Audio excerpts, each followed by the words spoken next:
السلام عليكم ورحمة الله. الحمد لله رب العالمين والعاقبة للمتقين والصلاة والسلام على رسوله محمد وآله وأصحابه أجمعين أما بعد সকল প্রশংসা বিশ্বজাহানের প্রতিপালক আল্লাহর জন্য। দরুদ ও সালাম বর্ষিত হোক রাসূল সাল্লাল্লাহু আলাইহি ওয়াসাল্লামের প্রতি সাল্লাল্লাহু আলাইহি ওয়াসাল্লাম। মানুষ যখন অবকাশ পায়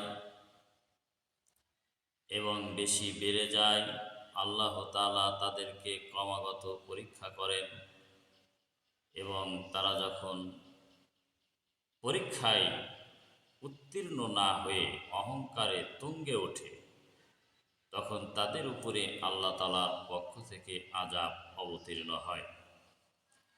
আজকে মুহররম মাসের 10 তারিখ।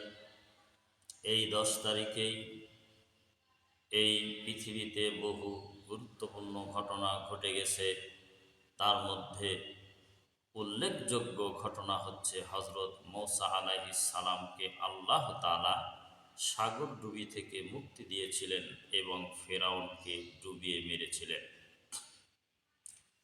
আল্লাহ তাআলা মূসা আলাইহিস সালামকে বললেন, ওয়ালাকাদ আওহাইনা ইলা মূসা, অবশ্য আমি মূসাকে ওহী করলাম, আন আসরি বিইবাদি, যে তুমি আমার বান্দাদেরকে নিয়ে বের হয়ে যাও। ফাদরিব লাহুম তরিকাম ফিল বাহারি ইয়াবাসা, অতএব তাদের জন্য সমুদ্রের মধ্যে শুকনো পথ নির্ধারণ করো। লা তাখাফু, ভয় করো না। দারাকা ওয়ালা তাকসা, এবং ধরে ফেলার আশঙ্কাও করো না। আল্লাহ তাআলা মূসাকে বললেন, তোমার সঙ্গী সাথীদেরকে নিয়ে রাত্রের সূচনা লগ্নেই দেশ ত্যাগ করে চলে যেতে হবে, বের হয়ে চলে যাও। হযরত মূসা আলাইহিস সালাম তার সঙ্গী সাথীদেরকে নিয়ে তাদের গবাদি পশু যা কিছু আছে সব কিছু নিয়ে অন্তত পক্ষে 6.5 লক্ষ মানুষ নিয়ে দেশ ত্যাগ করে চলে যাচ্ছে রাতের বেলা। ফেরাউন সকালবেলা জানতে পারল যে মূসা আলাইহিস সালাম এবং তার কওমেরা দেশ ত্যাগ করে চলে যাচ্ছে। ফেরাউনের সৈন্যবাহিনী ফেরাউন সহ তাদেরকে ধরার জন্য পিছনে চলে আসলো। আস্তে আস্তে যখন উভয় দলকে যখন দেখতে পেল, মূসা আলাইহিস সালামের সঙ্গী সাথী যখন দেখতে পেল যে ফেরাউনের সেনাবাহিনী আমাদের কাছে আসছে, মূসা আলাইহিস সালামের সঙ্গী সাথী মূসা আলাইহিস সালামকে বলছে যে সামনে বিশাল সাগর, এখানে পাড়ি দিব কিভাবে? সামনেও বিপদ, পিছনেও বিপদ। এজন্য সঙ্গী সাথীরা বলছে, ইন্নাল্লাহ মুদরাকুন, নিশ্চয় আমরা ধরা পড়ে গেলাম। মূসা আলাইহিস সালাম বলছেন, কাল্লা ইন্না মাইয়া রব্বি সায়াহদিন, কখনোই নয়, নিশ্চয় আমার রব, নিশ্চয় আমার প্রতিপালক আমার সাথে আছে, তিনি অতি সত্বর আমাকে পথ বের করে দিবেন। হযরত মূসা আলাইহিস সালাম তার ডান হাতে লাঠি ছিল, আল্লাহ তাআলার হুকুমে লাঠিটা সমুদ্রে আঘাত করলেন। আঘাত করার সাথে সাথে 12টা রাস্তা তৈরি হয়ে গেল।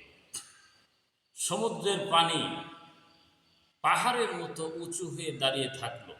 12টা রাস্তা। প্রথম রাস্তার মানুষ 12তম রাস্তার মানুষকে দেখতে পাবে, তাদের সাথে কথা বলতে পারবে, একসাথে গল্প করবে আর যাবে, কেউ ভীত হবে না। এমন একটা রাস্তা আল্লাহ তাআলা সমুদ্রের বুকে তৈরি করে দিলেন। মূসা আলাইহিস সালাম এবং তার সঙ্গী সাথী পার হয়ে চলে গেল। ফেরাউন এসে দেখলো যে মনে করেছে যে তার বাপ দাদাই এই রাস্তা তৈরি করেছে।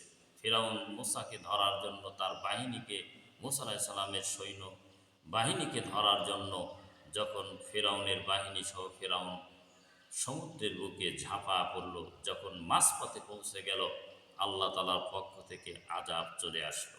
পানি খাইতে খাইতে তাদের সদলবল সব মরে শেষ হয়ে গেল, নিশ্চিহ্ন হয়ে গেল। ফেরাউন যখন পানির মধ্যে ডুবে যাচ্ছে, এমত অবস্থায় ফেরাউন বলছে, আমানতু আন্নাহু লা ইলাহা ইল্লাল্লাযী আমানাত বিহি বানু ইসরাঈল। ফেরাউন বলছে, আমি ঈমান আনছি, নিশ্চয়ই তিনি ছাড়া সত্য কোনো ইলাহ নেই, মাবুদ নেই, যার উপরে ঈমান এনেছে বানি ইসরাঈলের লোকেরা। আল্লাহ তাআলা জবাব দিয়ে বলছে, আল আন, এখন তুমি ঈমান আনছো, ওয়াকাদ আসাইতা ক্বাবলু, অবশ্যই তুমি অবাধ্যতা করেছো পূর্বে, ওয়া কুনতা মিনাল মুফসিদিন, এবং তুমি ফাসাদ সৃষ্টিকারীদের, বিপর্যয় সৃষ্টিকারীদের অন্তর্ভুক্ত ছিলে। এখন তুমি ঈমান আনছো, এই মুহূর্তে তোমার ঈমান কবুলযোগ্য হবে না। ফেরাউন ডুবে যাচ্ছে, এই সময় ঈমান আনছে, আল্লাহ তাআলা তার ঈমানকে কবুল করেন নাই। আল্লাহ তাআলা বলছেন, আল ইয়াউমা নুনাজ্জিকা বিবাদানিকা লিতাকুনা লিমান খালফাকা আয়া ওয়া ইন্না কাসীরাম মিনান নাসি আন আয়াতিনা লাগাফিলুন। আল্লাহ তাআলা বলছেন যে অবশ্যই আমি ফেরাউনের দেহটাকে বাঁচা রাখবো, কিয়ামত পর্যন্ত জীবিত রাখবো, কিয়ামত পর্যন্ত বাঁচা রাখবো, নিখুঁত করে রাখবো। কেন? এই পৃথিবীতে যত স্বৈরাচারী শাসক থাকবে তারা দেখবে, এখান থেকে শিক্ষা লাভ করবে। ওয়া ইন্না কাসীরাম মিনান নাসি আন আয়াতিনা লাগাফিলুন, আর অধিকাংশ মানুষ তার নিদর্শন দেখার পরেও অকৃতজ্ঞ, উদাসীন, বিশ্বাস করতে চায় না। তো এখান থেকে আমাদের শিক্ষা রয়েছে, মানুষ যখন জালেম হয়ে যায়, জালেমের পর্যায়ে পৌঁছে যায়, তাদের হিতাহিত জ্ঞান থাকে না যে আমি কি করব। ফেরাউন কখনো বুঝতেই পারেনি যে আজকে আমার সাগরে ডুবে মরে যেতে হবে। যদি জানতেন তাহলে সে কখনো সেখানে যেত না। কিন্তু আল্লাহ তাআলার পরিকল্পনা বড়ই কঠিন। আল্লাহর মার, দুনিয়ার বার, ফেরাউনকে ডুবে মারলেন, মূসাকে পরিত্রাণ দিলেন। মূসা আলাইহিস সালাম পরিত্রাণ পাওয়ার পরে আল্লাহ তাআলার কাছে প্রার্থনা করলেন, এবং মূসা আলাইহিস সালাম এই দিনের স্মরণার্থে একটা সিয়াম পালন করেছিলেন, আশুরার মুহররমের দিনের সিয়াম। মোহাম্মদী শরিয়াত অনুযায়ী আমাদেরকে দুইটা সিয়াম রাখতে হবে, 9 তারিখ, 10 তারিখ অথবা 10, 11 তারিখ। কারণ ইহুদি খ্রিস্টানেরাও এই দিনকে সম্মানার্থে তারা একটা সিয়াম পালন করে। রাসূল সাল্লাল্লাহু আলাইহি ওয়াসাল্লাম বললেন যে আমি যদি সামনে বছর জীবিত থাকি তাহলে দুইটা রাখবো, কারণ আমরা বেশি মূসার অধিক হকদার। কারণ ইহুদি খ্রিস্টানদের বিরোধিতা করতে হবে, তাই নবী সাল্লাল্লাহু আলাইহি ওয়াসাল্লামের শরিয়াত মোতাবেক আমরা দুটি সিয়াম পালন করব, এর বেশি নয়। 9, 10 অথবা 10, 11 তারিখ সিয়াম রাখতে হবে। আল্লাহ তাআলা আমাদের সকলকে সহি সালামতে সিয়াম পালন করার তৌফিক দান করুন, এবং স্বৈরাচারী শাসকদের যে ধ্বংস অনিবার্য, এই ঘটনা থেকে নিশ্চিত বোঝা যায়। পৃথিবীতে যত স্বৈরাচারী শাসক এসেছে প্রত্যেকের বিচার দুনিয়াতে হয়েছে এবং আখিরাতে হবে। ভালো করে মনে রাখতে হবে, জালেমের বিচার পৃথিবীতে হবে একবার, আখিরাতে হবে একবার।